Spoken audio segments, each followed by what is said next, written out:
Bowling line আপটা এক কথায় দুর্দান্ত এবং এই বোলিং লাইন আপ এবারের বিপিএল এ যে কোনো দলকে চ্যালেঞ্জের মুখে ফেলতে পারে, বিপদে ফেলে দিতে পারে। কারণ বাংলাদেশের কন্ডিশনে নাসুম আহমেদ, মেহেদী হাসান মিরাজ, সাইম আইয়ুবের স্পিন খেলাটা সহজ না, very very very difficult. So এই 12 ওভারে আসলে সিলেট টাইটান্স বাজিমাত করে ফেলতে পারে। স্পিন ডিপার্টমেন্টের পাশাপাশি যদি আমরা ফাস্ট বোলিং ডিপার্টমেন্ট নিয়ে কথা বলি, সেখানে মোহাম্মদ আমিরের মতো একজন এক্সপিরিয়েন্স ফাস্ট বোলার রয়েছেন এবং তার সাথে যোগ দিচ্ছেন আরো দুজন লোকাল স্টার, খালেদ আহমেদ এবং একই সাথে ইবাদত, যিনি ইনজুরি কাটিয়ে আবারও ফিট হয়েছেন এবং পারফর্ম করতে নিশ্চয়ই তিনি মুখিয়ে রয়েছেন। সো বোলিং ডিপার্টমেন্ট এক কথায় ফ্যান্টাস্টিক। ব্যাটিং এর কথা যদি বলি, হ্যাঁ ওরকম বোলিং ডিপার্টমেন্টের মতো হয়তো শক্তিশালী না, বা ফেলে দেওয়ার মতো না। সেখানে পারভেজ হোসেন ইমন রয়েছেন, ন্যাশনাল টিমের ক্রিকেটার। পারভেজ হোসেন ইমনের পাশাপাশি আফিফ হোসেন ধ্রুবকে দলটা পিক করেছে। টপ অর্ডারে সাইম আইয়ুব তিনি থাকছেন, এর সাথে রনি তালুকদার থাকবেন এবং থাকবেন জাকির হাসান এবং অ্যারন জোন্স। সো এই ব্যাটিং লাইন আপ হয়তো আপনার কাছে number one batting line up of BPL মনে হবে না, কিন্তু এই ব্যাটিং লাইন আপ ম্যাচ জেতার জন্য যথেষ্ট কার্যকর হয়ে উঠতে পারে। বিকজ এই 5 থেকে 6 জনের ভেতরে 2 জন বা 3 জন ক্লিক করলেই তো আসলে ঘটনাটা ঘটে গেল। এর ভেতরে যদি তারা ফর্মে থাকে, সাপোজ পারভেজ হোসেন ইমন যদি একটা ভালো বিপিএল কাটায়, বা আফিফ হোসেন ধ্রুব যদি তার সেরা ফর্মে এই বিপিএলটা খেলতে পারে, বা জাকির হাসান বা রনি তালুকদার, তাহলে আসলে কথাই নেই। এর সাথে কিছু ইয়াং ক্রিকেটারদেরকেও দলে নিয়েছে সিলেট টাইটান্স। সেখানে রয়েছেন আরিফুল ইসলামের মতো ক্রিকেটার, আন্ডার 19 থেকে উঠে আসে, তাকে 26 লাখ টাকা খরচ করে নিয়েছে।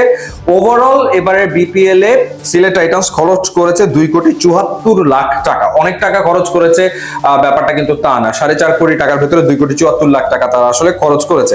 নাসুম আহমেদ, মেহেদী হাসান মিরাজ, সাইম আইয়ুব এবং মোহাম্মদ আমির তাদের ডিরেক্ট সাইন। এরপর তারা এ এবং বি ক্যাটাগরি থেকে নিয়েছে পারভেজ হোসেনকে 35 লাখ টাকা, খালেদ আহমেদকে তারা সবচেয়ে বেশি টাকা খরচ করে নিয়েছে 47 লাখ, আফিফ হোসেন ধ্রুবকে নিয়েছে 22 লাখে, রনি তালুকদারকে 22 লাখে, জাকির হাসানকে 22 লাখে, রুয়েল মিয়াকে নিয়েছে 23 লাখে। সুতরাং ফাস্ট বোলিং ডিপার্টমেন্টে আরো একটা অপশন তাদের রয়েছে, রুয়েল মিয়া। ডোমেস্টিক সার্কিটে রুয়েল মিয়া দারুণ পারফর্ম করে থাকেন। এরপর বললাম আরিফের কথা, তাকে নিয়েছে 26 লাখে, ইবাদত হোসেনকে নিয়েছে 22 লাখে, শহীদুল ইসলাম আরো একজন ফাস্ট বোলার তাদের রয়েছে। So fast bowling department very strong, যেখানে 4 জন লোকাল ক্রিকেটার। রাহাতুল ফেরদৌসকে তারা নিয়েছে 14 লাখে, তৌফিক খানকে নিয়েছে 14 লাখে। ইন্টারেস্টিং পিক ছিল মুমিনুল হক। সুতরাং সিলেট টিমের মুমিনুলকে নিয়ে একটা ভাবনা চিন্তা রয়েছে। সো মুমিনুলকে আমরা সবাই জানি test specialised batsman, but you never know, এই সিজনে হয়তো আমরা দেখবো মুমিনুলকে অন্য রূপে সিলেটের জার্সিতে। সো সেটা খুব ইন্টারেস্টিং হবে মুমিনুলকে দেখা, এবং আমার মনে হয় মুমিনুল এবারে বিপিএল এ বেশ ম্যাচ পাবে। তাকে আসলে সিলেট খেলাবে বলেই মনে হয়, সে কারণে 22 লাখে তাকে আসলে দলে নেওয়া হয়েছে। সো ব্যাটিং অর্ডারে মুমিনুলও থাকছে। রবিউলকে নিয়েছে 11 লাখে। অ্যাঞ্জেলো ম্যাথিউস এবং অ্যারন জোন্স তাদের 2 ওভারসিজ ক্রিকেটার। অ্যাঞ্জেলোকে $35,000 খরচ করে নিয়েছে। অ্যাঞ্জেলো ম্যাথিউসকে নিয়ে তাদের প্ল্যান আছে খেলাবে, এবং অ্যারন জোন্স $20,000 দলভুক্ত হয়েছে। সো ওভারঅল যদি বলি, দলটার bowling line up fantastic, batting line up একটুখানি দুর্বল compare to bowling line up, but এই ব্যাটিং লাইন আপে যথেষ্ট হতে পারে যে কোনো টিমকে হারানোর জন্য এবং চ্যাম্পিয়নশিপ ফাইট দেওয়ার জন্য। সুতরাং বিপিএল এর রেসে খুব ভালোভাবেই থাকবে Sylhet Titans. YouTube, Instagram link দেওয়া আছে, আপনারা যোগ দিলে খুবই খুশি হব। And thanks for watching.